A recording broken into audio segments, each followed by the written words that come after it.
Good morning, afternoon, and or evening, Pooter student, staff, and other community members. My name is Tom, and welcome back to yet another episode of the Stay-at-Home News. I mean, the PHS News. Sorry. Can I be honest with you all for a little bit? It is really weird talking about Pooter News when there is no Pooter.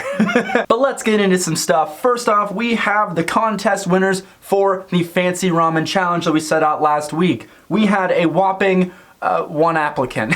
Ms. Mosnick came out with this picture, and in all honesty and all joking aside, that looks really good. I am a huge eater of like Asian cuisine, and that looks so good. I am so tired of eating microwave burritos. So congrats to Ms. Mosnick for winning by default in the Fancy Ramen Challenge, but we're still going to do another weekly challenge, and this one actually is kind of fun. This week's challenge is the Backyard Nature Documentary Challenge. Allow me to explain. If you have a smartphone, you are able to do this challenge. You see this? This is a 4K camera that fits in my pocket.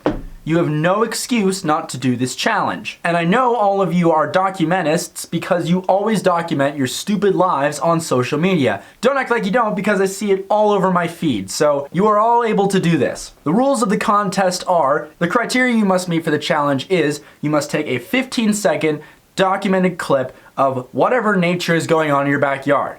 It has to be narrated in a terrible British accent, and you have to hold the camera like this. Not like this, like this. So it's landscape.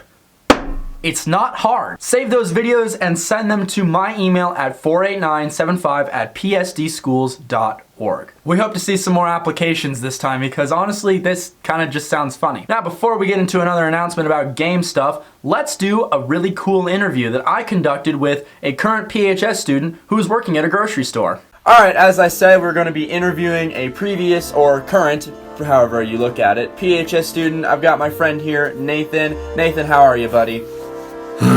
Quarantine's sucked. Actually, I'm sure it has. Alright, so Nathan here, correct me if I'm wrong, of course, if I get the story wrong, but you completed all of your credits for high school, yeah, just about in December. So yeah, in December. I left early, so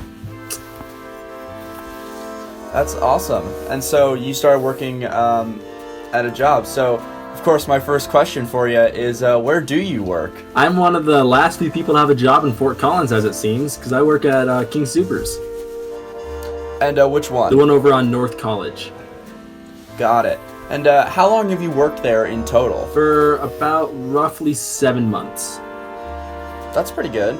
And when did you like actually fully start working full time? I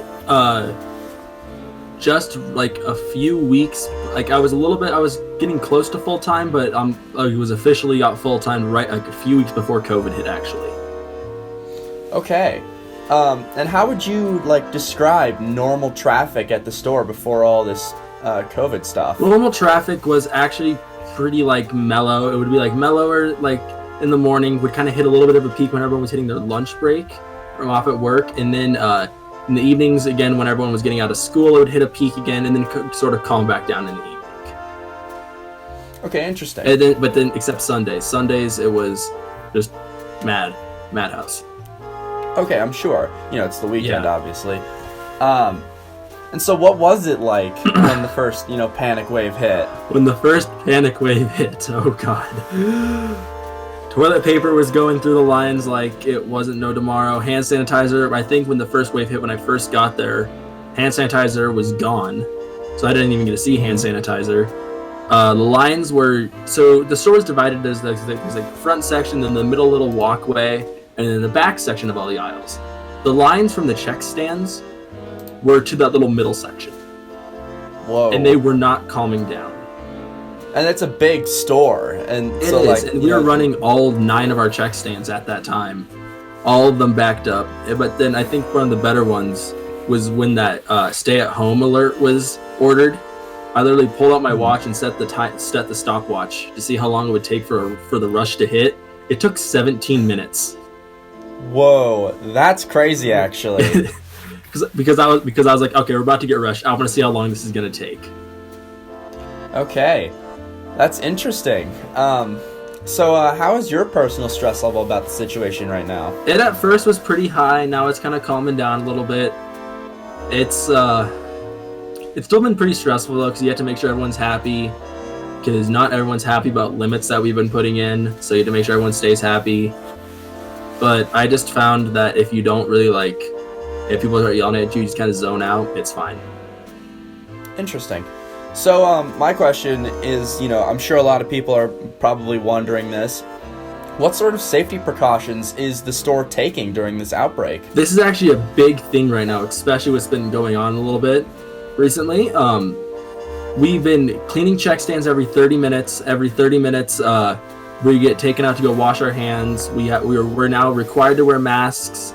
We do not bag people's personal bags just because of spread of germs. We have little sneeze guards up. If you are every beginning of every shift, you're asked if you're feeling well. At the beginning and end of every shift, you're asked if you're feeling well. Ask if you have fever, all the symptoms. If you have any of them, they will send you home, and you will not be back for 2 weeks. Wow, that's really awesome. That's actually reassuring to hear. And we're also allowing leave of absences. So we're down. I think we're now down around 15 employees to leave of absence. Whoa. That's a lot. But that's just the front end of the store. Okay. And what are you personally doing as an essential worker in a grocery store in terms of your own personal safety and the safety of others?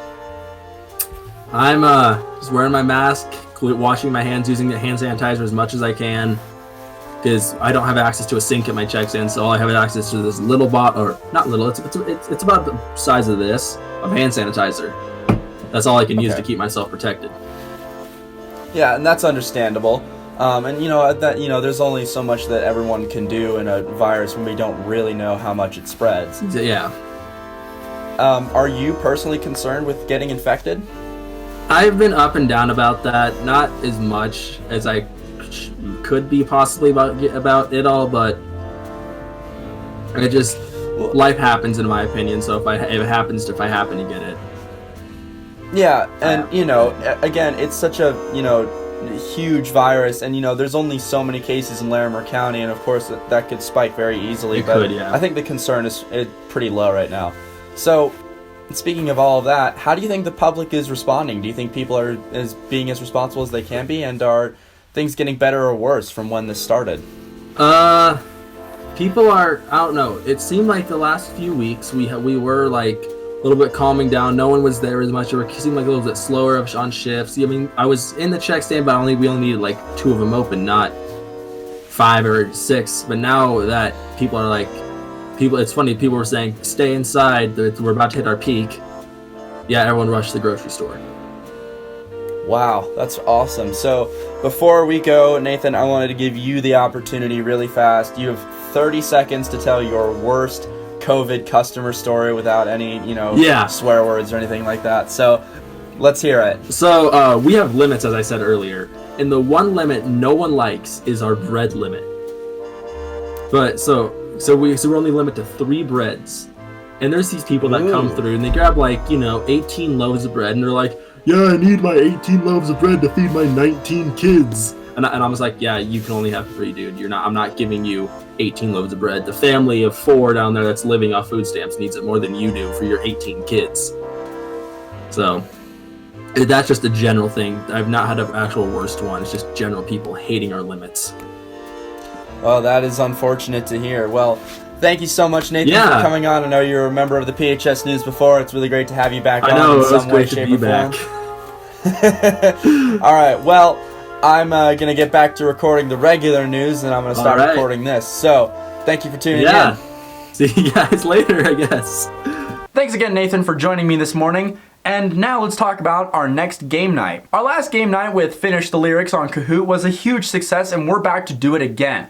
This time we're going to be doing Finishing the Movie Quotes. It's going to be on the same bat channel, same bat time, 8 p.m. tonight. The code is going to be posted on our Instagram at Pooter_Impalas and our Twitter at Impala Tweets. If you want to join the game, make sure you're watching those social media sites to get the join code. And with all of that, we are out of time. Thank you again for joining us this week on the PHS News, and we will be back next time. This has been Tom with your PHS News.